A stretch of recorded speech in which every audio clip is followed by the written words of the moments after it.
Hello दोस्तों, एक बार फिर से आप सभी का स्वागत है हमारे यूट्यूब चैनल लुसेंट जानकारी में। जैसा कि आपको पता ही है कि जो कि ज्योग्राफी क्लास 6 की एक सीरीज चलाई जा रही है, इसमें आज हम कवर करेंगे चैप्टर 2 पृथ्वी और चंद्रमा के बारे में। तो चलिए स्टार्ट करते हैं पृथ्वी और चंद्रमा यानी कि अर्थ और मून के बारे में।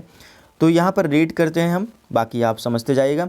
यहाँ पर कुछ पृथ्वी, चंद्रमा और सूर्य की फिगर दिया गया है। आप इस तरह से देख सकते हैं। उसकी कक्षा दिया गया है कि उसकी कक्षा जो है, जिस कक्षा में वो चक्कर लगाता है, पृथ्वी और चंद्रमा। ठीक है, तो यहाँ पर देख सकते हैं जो सूर्य तो अस्थाई है, पृथ्वी जो कि उसके चारों ओर चक्कर लगाती है, और पृथ्वी के चारों ओर चंद्रमा चक्कर लगाता है। ठीक है, तो आइए रीड करते हैं इसको। रात के आकाश में दिखाई देने वाले आकाशीय पिंडों में चंद्रमा प्रमुख है। यह सबसे बड़ा और चमकीला दिखाई देता है। हम देखते हैं कि चंद्रमा का आकार बदलता रहता है। पूरा चंद्रमा होने पर इस पर दिखने वाली धब्बे जैसी आकृति हमेशा एक सी बनी रहती है। ऐसा क्यों? आइए इसको जान लेते हैं।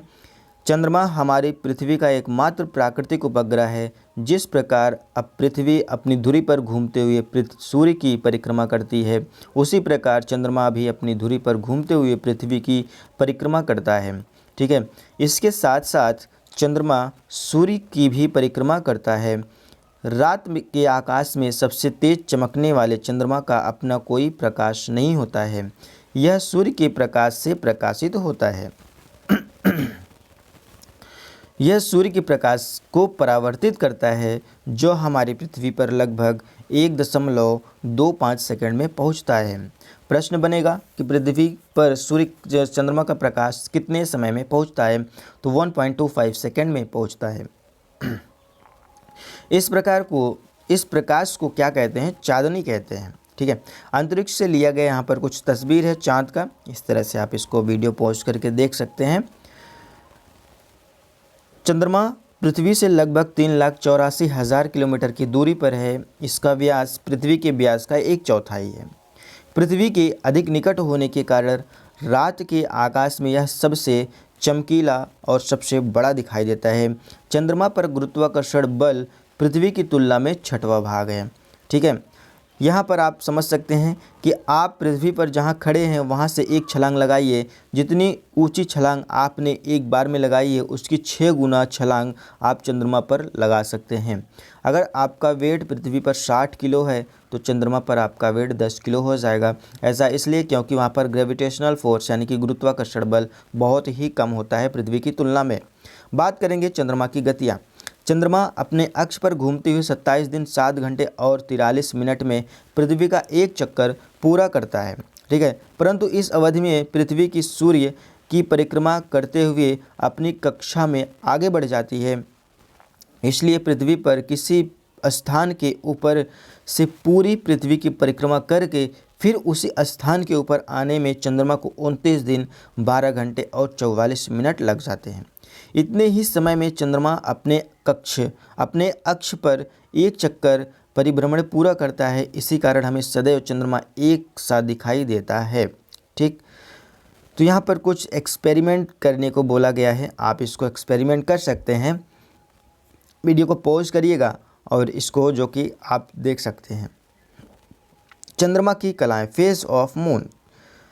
आपको प्रतिदिन चंद्रमा के अलग अलग आकार और रूप दिखाई देते हैं। यह एक हंसिया आकृति से शुरू होकर हर रात बड़ा होते होते थाली सा गोल हो जाता है। इसके बाद यह घटना शुरू करता है और घटते घटते बिल्कुल छिप जाता है। इसके बाद यह फिर बढ़ना शुरू करता है और यह क्रम चलता रहता है। जिस रात चंद्रमा थाली सा गोल दिखाई देता है, उस रात को पूर्णिमा या फुल मून कहते हैं। जिस रात चंद्रमा बिल्कुल नहीं दिखाई देता, उस रात को अमावस्या कहते हैं। ठीक है, एक महीने में एक बार पूर्णिमा और एक बार अमावस्या होती है। चंद्रमा के आकार में प्रतिदिन आने वाले इस बदलाव को हम चंद्रमा की कलाएं कहते हैं। अमावस्या से पूर्णिमा तक बढ़ते चंद्रमा के पखवाड़े को शुक्ल पक्ष कहते हैं।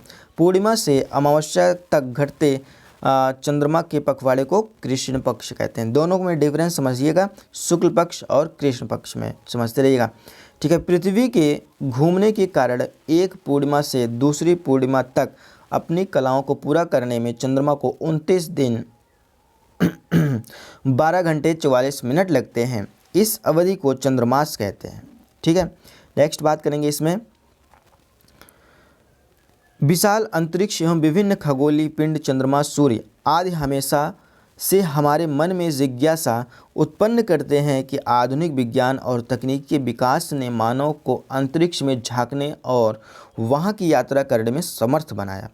शक्तिशाली दूरदर्शी टेलीस्कोप और अंतरिक्ष यान रॉकेट के आविष्कार ने मनुष्य को इस योग्य बनाया कि बाह्य अंतरिक्ष के बारे में जानकारी प्राप्त कर सके।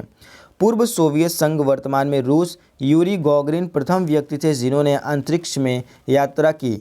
12 अप्रैल 1961 को वोस्टोक 1 नामक अंतरिक्ष यान से इन्होंने पृथ्वी की पूरी तरह से परिक्रमा की थी। ठीक है। कौन? यूरी गॉगरिन। कहाँ के थे? ये रूस के थे। ठीक है। बात करेंगे नेक्स्ट, रॉकेट की सहायता से मनुष्य चंद्रमा पर भी पहुंच चुका है। 20 जुलाई 1969 को संयुक्त राज्य अमेरिका का अपोलो 11 नामक अंतरिक्ष यान चंद्रमा पर पहुंचा। इस यान में जाने वाले नील आर्मस्ट्रॉन्ग प्रथम व्यक्ति थे जिन्होंने चंद्रमा पर पहला कदम रखा। उनके अन्य सहयात्री जैसे कि एडविन एल्ड्रिन, माइकल कॉलिंस थे। अब तक की गई खोजों के अनुसार चंद्रमा पर वायुमंडल न होने के कारण वहां जीवन संभव नहीं है। भारतीय वायुसेना के पूर्व पायलट राकेश शर्मा अंतरिक्ष में यात्रा करने वाले प्रथम भारतीय थे। इन्होंने 2 अप्रैल 1984 को सोवियत संघ अंतरिक्ष यान सोयूज T-11 से अंतरिक्ष की यात्रा की। ठीक है। सूर्य ग्रहण एवं चंद्र ग्रहण के बारे में समझ लेते हैं। कभी कभी आपने अपने परिवार में सुना होगा कि ग्रहण पड़ रहा है, कभी चंद्र ग्रहण तो कभी सूर्य ग्रहण। यह ग्रहण क्या है, यह कैसे होता है, आइए इसको जान लेते हैं। प्राचीन काल में मान्यता थी कि सूर्य ग्रहण और चंद्र ग्रहण के लिए राहु एवं केतु नामक 2 राक्षस उत्तरदायी हैं।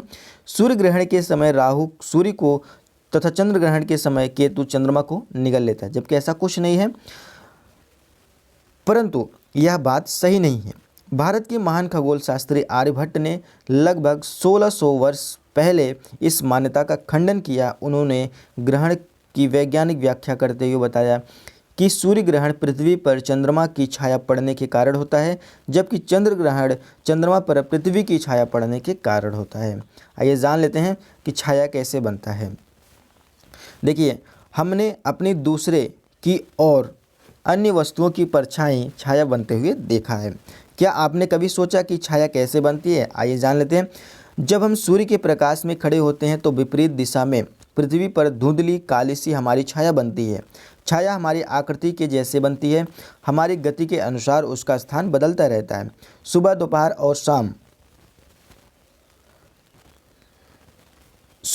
और शाम को सूर्य की स्थिति के अनुसार छाया छोटी बड़ी होती रहती है। छाया सदैव अपारदर्शी वस्तु की बनती है।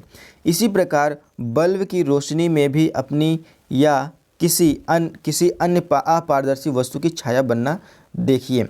अपारदर्शी वस्तु किसे कहते हैं, जान लेते हैं इसको। जिन वस्तुओं के आर पार प्रकाश न जा सके उसे अपारदर्शी वस्तु कहते हैं।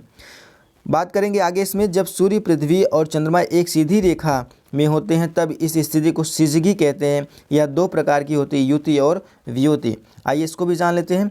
जब सूर्य और पृथ्वी के बीच चंद्रमा आ जाता है तो इस स्थिति को युति कंजक्शन कहते हैं।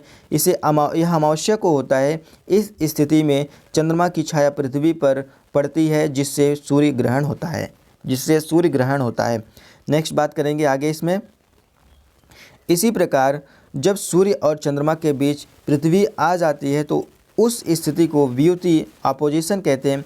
यह पूर्णिमा को होती है। इस स्थिति में पृथ्वी की छाया चंद्रमा पर पड़ती है जिसे चंद्र ग्रहण कहते हैं। ठीक है। यहाँ पर कुछ वैज्ञानिकों के तथ्य हैं, आप इसको पढ़िएगा। ठीक, बाकी आगे पढ़ेंगे हम इसमें। हमने देखा है कि अमावस्या को सूर्य ग्रहण और पूर्णिमा को चंद्र ग्रहण होता है। ऐसा क्या आपने कभी सोचा कि प्रत्येक अमावस्या को सूर्य ग्रहण और प्रत्येक पूर्णिमा को चंद्र ग्रहण क्यों नहीं होता? आप इसको वीडियो को पॉज करके इसको पढ़ लीजिएगा। ठीक है। बाकी आज के लिए बस इतना ही। यहाँ पर कुछ शब्दावलियाँ दी गई हैं, शब्दावलियों को पढ़ लीजिएगा। ठीक है। और एक चीज़ और, इसमें कुछ प्रश्न है दिए गए हैं, इस प्रश्न को ज़रूर सॉल्व करिएगा। प्रश्न को सॉल्व करने से ये होता है हमारा कॉन्सेप्ट क्लियर होता चला जाता है, ठीक है। चंद्रमा हमें तारों से बड़ा क्यों दिखाई देता है, पहला प्रश्न है। दूसरा, हम चंद्रमा का एक ही भाग क्यों देख पाते हैं, चांदनी किसे कहते हैं, भारत के प्रथम अंतरिक्ष यात्री कौन थे। इस तरह से प्रश्न को सॉल्व करिएगा। यहाँ पर फिलअप करने के लिए है, आप इसको भी फिलअप करिएगा, ठीक है। जितना आप क्वेश्चन को सॉल्व करेंगे उतना आपका कॉन्सेप्ट क्लियर होगा। यहाँ पर कुछ सही और गलत के निशान लगाना है, यहाँ पर जो है मिलान करना है, ठीक है। फ्रेंड्स, आज के लिए बस इतना ही। और जाते जाते एक मैसेज आपको दे दें कि हमारे चैनल को सब्सक्राइब, वीडियो को लाइक और शेयर ज़रूर करिएगा। Thank you. मिलते हैं हम नेक्स्ट वीडियो में।